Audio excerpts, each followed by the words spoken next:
Hey, what's going on, everybody? This is Tyrone back with Tech Life. And yesterday I made a video on a new T-Mobile co-location, a site ad, which those are good to see, right? That means T-Mobile is engaging. They're wanting to improve the network, densify, bring more capacity, whatever the case, T-Mobile is willing to do it. But then shortly after, I received a couple of messages and emails, and I was made aware of a full out, expansion, coverage reach, you name it, in Florida for T-Mobile. So they're aggressively trying to close any last coverage gaps. If the network has a reaching issue in terms of, yes, it can reach, but it doesn't provide the amount of capacity needed. Let's fill in another site. They're building that now in the state of Florida, and maybe, and just maybe, there weren't enough sites or site densification to begin with in Florida because a lot of people are moving there. Whatever the case, T-Mobile has shifted resources, and they're building in Florida, and that's good to see. And they're doing that, they're doing that all over the country. It's just taking them a while to get to all the areas that are underserved, right? And in some cases where the network isn't up to par, the market share at this time might not call for them to be as aggressive as they are in other areas where they have more market share or where they have growing market share. So all of that has to be taken into consideration. But this is a good thing, right? They're leaving no stone unturned. They don't want any negative perception if they're able to get the bigger businesses, if they're able to get more consumers in the top 100 markets to switch and port in, right? They want to give them the best possible network, right? T-Mobile is calling it internally multi-generational network. They want to give them the best possible experience that they can possibly offer when that customer switches. And as I've said in the previous video, this 8 to 9 billion capex is going a long way. T-Mobile is able to take that a long way. And as I stated in the past, T-Mobile's balance sheet is flip-flopped. Their capex is low, but their opex is high because of all the backhaul multi-gig that's coming in. At Verizon and AT&T, it's likely a higher capex, and the opex is lower because they deploy, a good amount of their grid, majority of their tower sites with their own fiber. So they have to spend more capex because they're deploying their own fiber too. So you have to take that into consideration. T-Mobile is not deploying their own fiber, so they're not having to spend those billions of dollars on trenching fiber. They just, out of the current capital, they pay a third party to trench and hook up fiber for their cell site, but that's the only cost that T-Mobile carries today. So here are several sites, right? This is one. Then here's another one T-Mobile got on the top. Most of these, I'm told, are being built out around Kissimmee, Florida. The one yesterday was from Melbourne, Florida.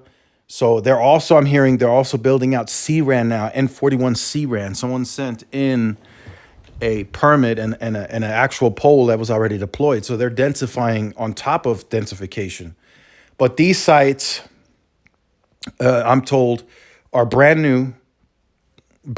And in these areas, you're dealing with a lot of foliage. So there's a lot of trees. So you got to build sites taller to expand reach. And T-Mobile's coverage was fairly poor in these areas that you're seeing on screen. So here's another one. That's another T-Mobile only site. And then this last one that you see here by this lake, this is a brand new one. T-Mobile hasn't even gotten around to adding the equipment on this one yet, but it's in the permit log that was shared with me that it's listed as pending T-Mobile site. So T-Mobile is fiercely expanding their macro grid. We thought, we're in 24, almost 2025. They were building around 12, 13,000 Sprint Keep sites, and then they had another 10,000 brand new towers that they were going to build, right? And the theme here is build, build, build. And for T-Mobile, that's as important as ever because they're still growing. They are still a growing company. Even with them crossing the 100 million postpaid customers, they are still a growing company. So they have to take all of that into consideration when they go through their planning periods at the engineering level. They have to say, okay, we have to build more macros. We continue to grow. Okay, we're seeing because they can see individual churn in at the regional level, and they might say, hey, look, in Florida, our churn is starting to peak. We need to do something about it.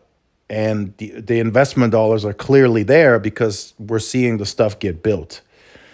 So this is going to bring lots of new competition for these parts.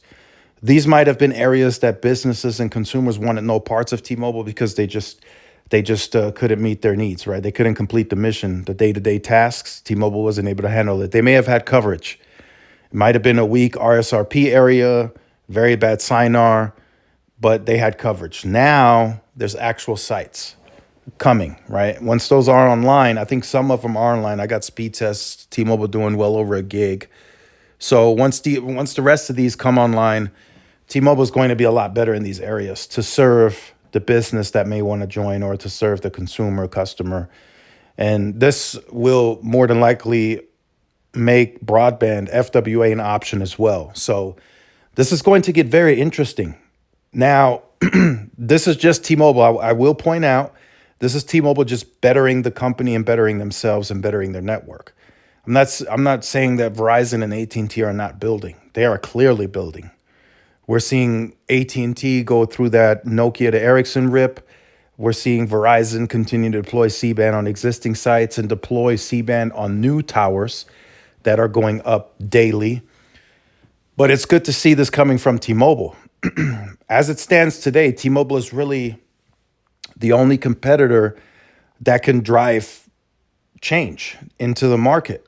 They could possibly bring pricing down a little bit because they're still pushing savings and everything else. So that's a possibility. As long as they can maintain this network build that they're doing, they should be able to compete very well. Now, the densification process is ongoing as well. And I will say in the top 100 markets, the big markets, I think the network there is mostly mature.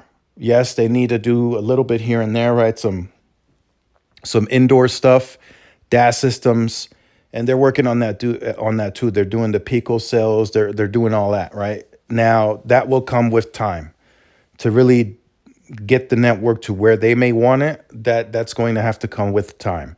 But for the most part, going by root metrics, looking at all the Sprint keep sites that they were able to convert and are still converting to T-Mobile, they have a very compelling case to make that they have the network today to support any and all needs, at least in the top 100 markets for sure, where they have, for the most part, the largest leading share at least in the top 50, and they want to get to fair share and beyond in the top 100. And the densification process that they went through during LTE very early on, because they had no low band, allowed them today to spend the dollars that they're spending on this type of expansion that you're seeing on screen. So now they can say, look, we have Orlando taken care of. We have Tampa, right, mature now. Let's start working on the other markets where we need to expand coverage more broader, like Kissimmee, Melbourne, whatever, right? Some of those areas, let's get to work there and try to grow more share in those parts, because the expanding coverage and making it better helps them also with consumers in Orlando and Tampa and Miami, because those people might want to travel to these areas. And if they don't have such a pleasant experience in these areas like they do in Tampa and in the big metro areas, that might get them to switch as well. That might be another perception red tape where, people are saying, you know what, T-Mobile works here, but as soon as I go to Kissimmee or I go to Ocala, they don't work as great. So they have to fix that too. That all ties into the perception. So I wanted to make this video. I had a little bit of time today, so I wanted to get this out there. T-Mobile's improving. I know there's a lot of messages coming in the comments saying I need more sites here, here, and here. And that will always be the case. Even in this area where they're building all these sites, I guarantee you there's more sites needed. So that will never, ever stop, right? There's hidden traffic that has to be taken. Even for these areas, when these new sites launch, there will be hidden traffic where that they will be able to see now on the tool, and they say, hey, we just put up this site and it's great right here, but now we can see all this hidden traffic, from a mile and a half away. So we have to plan another site already a mile and a half southeast of this area, or whatever the case, right? So this is going to get interesting. T-Mobile is trying to compete as much as they possibly can, and they are deploying, like, right. We're not talking about a plan that's on paper anymore. This is happening in real time, and it's being executed and deployed. Right? Do I wish, as I say in other videos, that they were spending 12, 13, 14 billion annually on CapEx? Yes. Why not? If that could lead to maybe a few more backup generators at sites, so be it. I would like to see that. But if the 8 to 9 billion and soon to be 9 to 10 billion again, if that leads to these types of sites being built as quickly as possible, and by the way, all of these are happening at the same time. This is not something that's months apart. No, these are being constructed and built simultaneously across the city. So wanted to point that out for those of you who stuck around to the end of the video. So let me know your thoughts in the comments. Like, share, subscribe if you're new. Follow my social media outlets. This is Tyrone with Tech Life, and I'll see y'all in the next one. Peace.